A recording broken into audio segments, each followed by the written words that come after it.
Wait, show us. Make sure you're subscribed. Show us. I'm know not you just. subscribed. Hey, are you following us? Subscribe. I don't subscribe. I don't know how to. You need to. Oh my Bro, whoa. Flipping table. Second episode.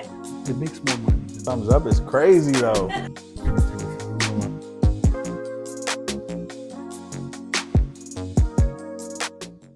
Welcome back to another episode of Flipping Tables. We're excited to have you guys back.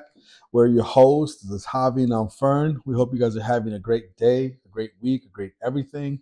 Today, we're going to be talking about our faith in action, the importance of faith in action itself. Exactly. Like Fern said, we're going to be diving into faith and actions. With that being said, this reminds me of a story in the Bible, the story of the two blind men in the Bible that were healed by Jesus. And we find this in Matthew chapter 20, verses 29 through 34. And so I'm going to read those really quickly. And it says the following: As Jesus and the disciples left the town of Jericho, a large crowd followed behind. Two blind men were sitting beside the road. When they heard that Jesus was coming that way, they began shouting, "Lord, Son of David, have mercy on us." "Be quiet," the crowd yelled at them, but they only shouted louder, "Lord, Son of David, have mercy on us." Verse 32 says, when Jesus heard them, he stopped and called, "What do you want me to do for you?" "Lord," they said, "we want to see." Jesus felt sorry for them and touched their eyes. Instantly, they could see. Then they followed him. And so it's important to have faith, but it needs to come with an action. Right? And even the word says faith without action is dead. And so I like this story because, and I heard this, I didn't come up with it myself, right? But I heard this from Stephen Furtick, where he was like, I'm sure that these two blind men sitting there along the road had a conversation with each other. Right? They're talking and they're saying, "Hey, I heard about this guy named Jesus. He's supposed to come through here." Again, they haven't seen any miracles. They haven't seen Jesus do anything with their own eyes. A lot of times we lack faith because we're not seeing the doors open. We're not seeing what we want to see happen. But that didn't stop them. That didn't stop them from shouting out when they said, "Oh, Jesus is right here. Let's call out to him." And even when somebody, told them to be quiet, they yelled louder, and because they had the faith to say, "Oh, if this is the guy who we're hearing about, this Jesus guy, he's going around doing miracles, healing people. If this is the guy we think he is, let's call out to him." And it doesn't matter if people are trying to stop you, telling you to be quiet. They're like, no. We need to get his attention. And the fact that it says Jesus stopped, that means they got Jesus' attention, and so I really like that because, a lot of times we say we have faith, even me personally, I'm sure you too, like we have faith that this is going to happen, but we don't act on it. And so we sit there with our hands crossed, waiting for it to happen, but we're not helping the cause. And I think, with that being said, like we're not helping our own cause. Like imagine if, like, let's say we're the two blind men and I'm like, "Hey bro, like this guy Jesus is coming and he's the one that turned water into wine." And if you have no faith, you can be like, "Nah, Just stories. We can't see it, obviously." And that's going to turn me down. And we're not going to have this interaction of, "Hey bro, like, no, this is the guy. This is the guy that can give us our vision. This is the guy that can heal us." And I think that, is important too, because you're surrounding yourself with people who also have faith. And so they're pushing you. They're making you increase your faith. And, who knows? Like, obviously we know like how far it got them. They got them their vision. It says instantly they could see. Right. And I like how it ends because it doesn't just like grant them their wish, but it says instantly they could see, then they followed him. And it's crazy, like that we're talking about blind men, right? Men who can't see. but all they heard was the good news. And that's what Romans chapter 10, verse 17 tells us, right? That everything comes from, our faith comes from hearing the message, and it's like the message heard through the world in the words of Christ himself, So faith comes from hearing, but it has to be from hearing the words of Christ, like knowing his message. That's where your faith is going. Yep. Yeah. But, not being able to see anything that people were talking about, not being able to see him and knowing who he was from afar, but just being able to hear it. I feel like sometimes when you hear something, you become more curious about it. And the more curious you become about it, the more you start to dive into it, And I feel like if you think about it, it says these men were just sitting on the side of the road. But who just sits inside a road for nothing, especially if you're blind? Normally you're going to be, maybe I'm thinking out loud, right? But most guys aren't going to sit in the road. If anything, they'll sit on the streets, somewhere inside the city. Why? Because if you're blind, if you're begging, if you're doing whatever, like you hear other stories in there, you're where all the traffic's at. You want to be where all the people are at, not just where some random traveler is going to see you every now and then, but you're going to be where the people are. And for them to just be sitting on the road, they must have known, hey, Jesus travels. I've heard about him going through here. We're expecting him to be here. And it takes action for you to leave where you're at to go all the way to the road, just hoping, because obviously it took a lot of hope and faith in their part, right? But just to hope that they could encounter him. You know what I'm saying? Which is something that, again, it's not in the scripture. I'm not saying that it's there. I'm not going to try and mix stuff up. But if I'm just thinking out loud, like sometimes when you put things into perspective, things don't just happen to happen. Sometimes you got to put in work to make things happen. It's not like, again, we're not adding to the Bible, right? We're not, but we're trying to put ourselves in their shoes. Yeah. Right. We're having a conversation. Like maybe the whole Bible is not going to list the whole conversation they had. Yep. Right. But it's like, think about it. Like if I tell you, hey bro, this is the guy who turned water into wine, like you said, right? Exactly. And you're like, hey, this is the guy who raised Lazarus from the dead. Oh yeah? Well, this is the guy that did this. Yeah. Oh yeah? Well, this is the guy who, and it's like, if they continued to talk about it, that gave them more encouragement, right? Their faith, they're hoping for something, right?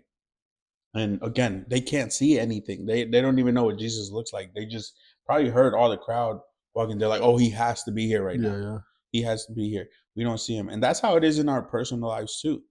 Jesus is right there. Kind of like when we talked on, does God hear us, right? How do we know God's speaking to us? The same way, Jesus is right there. God is always with us. But it's us, like sometimes we're out of touch with him and we forget that he's there. Yeah. And so he's walking through, they can't see him. They probably just heard the noise and they're like, oh, this is our chance. Let's cry out to him. Let's shout to get his attention. And the fact that they, I'm surprised because how many times in our lives has like we prayed for something and it doesn't happen, right? And we stop asking for it. Yeah. Because it didn't happen on the first try, on the first prayer we prayed. And the crowd's like, hey, be quiet. Like, who are you to like try to get his attention? Yeah. And they're like, that even pushed them to seek, yell, shout louder. And so it's like the same thing with us, bro. Like if it didn't, we prayed one time and it didn't happen, it doesn't happen tomorrow. Like, doesn't mean I'm not going to pray about it tomorrow. I'm not going to pray about it for a week. I'm not going to pray about it for the next month. Right. Especially if we already know who God is. Yeah. And so a lot of times God is there with us, but we just don't have the action behind the faith to sort of complete it. If you had to say, if you had one example of what you really believe is like the one thing that you could use to say, hey, this is where I separate my faith from everything else that I've done in the past, because this is where I really took action. What would you say is like the number one thing that comes to mind? I know when we talk about faith in action, you said that this message of the two blind men to mind, right? But when it comes to a personal aspect, like what would you say it's like the one thing that you can relate to when it comes to the story itself? I think honestly is just not being able to see, right? Like they're blind, literally they can't see. Yeah. But for me, it's not, we don't know what the future holds. We don't, and so I think I can relate to them so much in the fact that they can't see what's in front of them. I don't know what tomorrow's going to hold. I don't know what my 5 years from now is going to look like. I don't know where I'm going to be, right? I can hope that I'm married. I can hope that I have kids. I can hope that I have other houses. I can hope that I'm driving a nice car. I can hope that I'm not stressing about money, right? That I'm financially free, but I don't know. And so, yeah, I have faith that God is going to provide for me, and I have evidence that He's done so up to today, right? But it's like, is He going to come through tomorrow? I don't know, because I can't see my tomorrow, right? But that's not stopping me. I think, like, I still have to work hard. I still have to be focused. I still have to be a good steward with the money that He provides for me, right? It doesn't, like, how can I say this? I'm not, just because I made $10,000 this month, um, doesn't mean I'm just gonna blow it because next month is the same. No, right? Nothing's promised. Nothing's promised, and so I think that's where I relate. Like I can't see, but I like the fact that they still had the courage. Even being beggars, bro. Like I mean, blind men, right? We don't know if they were beggars. Probably they were, but even being the lowest of the low, not seeing, just hearing about who He was and what He did. And saying, all right, He can do that for me. He can heal me. He can give me my vision. And so that's what I relate to the most with them. One thing that comes to mind when I read this story, it's about, again, we're talking about having faith, right? Is when I first decided that I was going to start my company. Mm-hmm. It wasn't even really my idea. I was doing really well doing sales for a construction company, and we were struggling more with management more than the money aspect.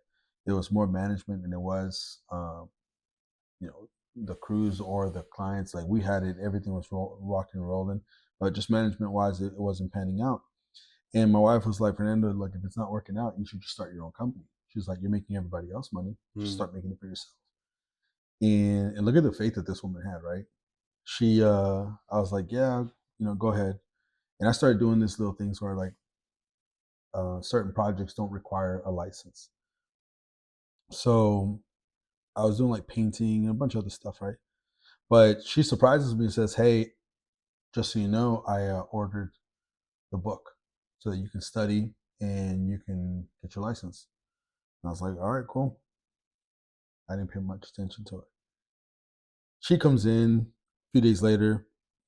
I'm just trying to get some sleep. I'm sitting there like playing. I'm tired, trying to get some sleep. And she's like, hey, the book's here. And guess what?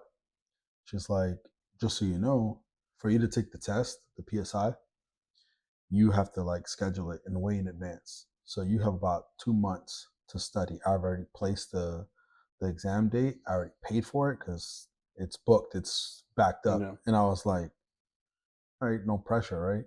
So I said, all right, no more PS. I was like, we're gonna focus. With work getting so heavy because it was like the high season at the moment, I was really busy at work, and I would come home and I'd start reading the book, and I was like, I already know this, I already know OSHA. I already know payroll. Like I'm going through the book every now and then. I'm never really getting through. I would read one page out of 12, and I'll just read the rest tomorrow. I'm not a big reader. I wasn't a big reader. I don't want to tire everyone with the story, right? But the point that I'm trying to say is I barely read anything in the book. Okay. But my wife's like, you can do it. You need to finish this book. The time is almost here. The month goes by, a month and a half goes by. And when there's a few days up, I was like, look, I'm just going to show up and take the test. And she walks up to me. She's like, you got this. I know that you can do this. And I was like, I got to tell you something. She was like, what? I haven't read the book. She's like, Fernando, I told you had 2 months. I was like, I explained to her what happened, how it all went down, and I was like, this is what I'm gonna do. It's like I know that I've been through a lot of this stuff, and sometimes we don't understand God's plans. I'm parentheses, right? But I was like, I've been through so many jobs where I've poured everything I got into it, and I haven't seen like the company reciprocate the love that I'm giving it, right? And I was like, but I know that I've learned a lot. So I'm just gonna go and I'll take the test. You might not know, you might know this, like when you take a PSI, if you fail, they'll tell you what sections you failed at. And I was like, so because I had already had my loan origination license and I had already had my my other licenses that had certifications, I was like, I'll just take the test, and if I fail, they'll let me know which sides I have to do. I show up, I take the test, and I pass it on my first try. Now, mind you, there's a lot of guys out there who take courses. They get people to help them with the book. I've seen guys who get a highlighted book someone's already gone through and tell them, hey, this is going to be on the test. And they still go 3, 4, 5 times, 6 times to take the test just to pass it. And I passed it on my first shot. And I'm just like, I go to my car and I'm just sitting there. I started praying. I started weeping. And it's like the whole works, But the crazy part is what you said with these blind men, right? Where if they're not hyping each other up and pumping each other up, they're not really going to see it, right? So getting the license to me was just a huge blessing in itself. Like God really came through, and I'm in the middle of the test, and every time I'm like, oh, I know this. And I'm like, this is from what I learned at Dairy Queen. This is how I learned at Pulte Homes. This is how I learned at Grumley. This is how I learned at Jack. I'm like, everything's coming back to mind, right? And I'm just like going through it. And the ones that I wasn't sure about, I just marked them, like I flagged them, and I just skipped and went to the next one. The ones that I thought I knew, but I wasn't 100% sure, I marked them and I just skipped and I just put my answer in. But it allows you to go back. So once I finished the test, I looked for the book and I was like, let me go through the ones that I'm not 100% sure. Looked them up, found them. Oh yeah, I'm good. Then I answered the other ones. And right when there was like 3 minutes left, I was like, you know what? I'm done, And boom, passed it. So that to me was, okay, God had my back, because I put little to no effort in my part. But then the hardest part was actually getting launched, getting started. I remember a couple of guys that knew that I was in the process of doing it. They're like, so how did it go? Because they were trying to get theirs too, and they had just failed. And so how did it go? And I was like, I actually passed. I did well. You know how it is. Sometimes you get those who are like really happy for you, but then you get those who are like, "Oh, jealous." got it?" Yeah, like, and they're trying. Yeah, like, you got it. Like, how did you manage that? And it's like, you sure? Because that was just your first try. You sure that you got it? Are you telling us the truth, type of thing? And I was just like, yeah, I got my license. Praise God, and the whole works. And then so I'm like, I would get this crazy part where people would be like, but how are you going to do that right now? Like, we're going through a recession. Like, what are you thinking? Why would you do that through a recession? That makes no sense, And I'm like, I don't know how I'm going to do it. It's not like I'm rolling in dough and I have all this bread or nothing, but God's going to provide. I just trust that. And I have one guy comes up to me. He says, Fernando, years back, I started my HVAC company and everyone told me he said people told me I was stupid for trying it at the moment that I was. He said, but I overlooked all their negativity and I just pressed on, and it was the best thing I could have done. So the one thing I'm going to tell you is, if you feel it in your heart to do it and God is taking care of you the way that you say he is, he's like, you don't have to fear anything. Trust that he's always going to provide and just keep moving forward, keep doing it. He's like, recession or no recession, you're going to be okay. Right. God's going to provide for you. And sure enough, bro, like, I saw blessings after blessings come through. And it's crazy because even that allowed my faith to grow, but it took me to a whole nother level of my faith, because I did see God reward me for my faith, right, for taking those steps that I wanted to take. And I really saw the blessings come after that. And shortly after, so we get another opportunity, I'm going to share my next biggest obstacle that I had to overcome in life was with my son, Tiago, So on the next couple of episodes, we'll jump into that one, right? But that's just the first story that comes to mind. And it's the first part that I wanted to share with everybody on today's episode. Yeah, bro. I mean, if I can add something to that, and it's and shout out to one of my friends who I see her hard work, her like work ethic, even though she's young, and And I see her because, like, for example, she's in school right now. She's still in college, and her parents can't really provide, send her to send her to school. Can't pay for her classes, the whole works. So, I mean, I don't know all the details. I'm sure she has some grants. I'm sure she has some scholarships and stuff. But with the money that she's short, every now and then she cooks, or she'll cook, like she'll bake cakes, or she'll, like she did a taco sell, and in order to raise her own funds, right? And so I see that and I'm like, man, this girl has faith, bro. But not just to say, oh, by some miracle, God's gonna send me some FAFSA money. Yeah. You know what I mean? Like, all of a sudden I'm gonna open my account. It's gonna be like, oh, $12,000. Fall into my pocket. Yeah. No, bro. Like, oh, dang, I'm short $3K. What can I do to raise this $3K in this next month? And and mind you, like, she's young. She can't, she has like a part-time that I don't think she's making a lot of money on that. But like, she's still putting in some work to be like, okay, how can I get creative to still come out this, to still make it through? And I'm like, I don't know, the backstory to say, like, God told her she was going to go to school. God told her, God, gave her this prophecy and said, hey, this is who you're going to be in life. But it's like, hey, I want to do this. I wanted to go to this school. And I know, like, our audience is young, some members are still young. So you might have, you might be struggling with, like, where am I going to go to school? How am I going to pay for it? And you're praying and God's like, hey, I got you. But you don't really know, like, it's not all going to be grants. It's not all going to be scholarship money. Sometimes you got to get creative and you got to say, all right, I got to sell some of those shoes I've been holding on to. It hurts, but the collection, you got to sell some of those shoes, or you're going to have to bake some cakes, or you're going to have to do, some sort of sales to get some money and get it there, And so, shout out to that individual. She knows who she is, right? She knows who she is. Those tacos are bomb. So you got to buy. But, right now that you were saying that about, starting your company, sometimes it's the other individual that keeps you, like, encouraged, that also pushes your faith to be like, yo, let's do it. Let's do this. Let's jump into it. And so I think it's super crucial to have our actions, not just our faith, but our actions along with our faith. So with that in mind, brother, I want to thank everyone for tuning in this week. I think that we're just starting a nice little series here about our faith and the actions that it takes for us to actually put that into practice. So I want to thank all you guys for tuning in this week. We pray that this message is really blessing you guys the way that it's blessing us. And we ask you to please share with a friend. Yeah, please don't forget to like, to comment, and subscribe. And we'll see you guys next week.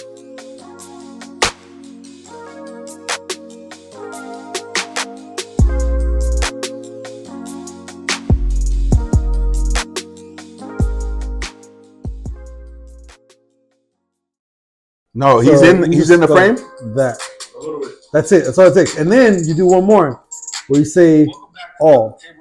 And now every time it drops, you'll get a little remark saying, hey, your video just dropped. That's wild. Come on, that was fast. Please say hi to the camera. We got that. We got that on tape. Well, careful with your head. Careful with your head. Hey, we teach you guys how to subscribe. You got to come closer. You gotta get closer. Oh my God, bro! This guy is playing, bro. I subscribe. There you go. I like it. And I'm like subscribing something else.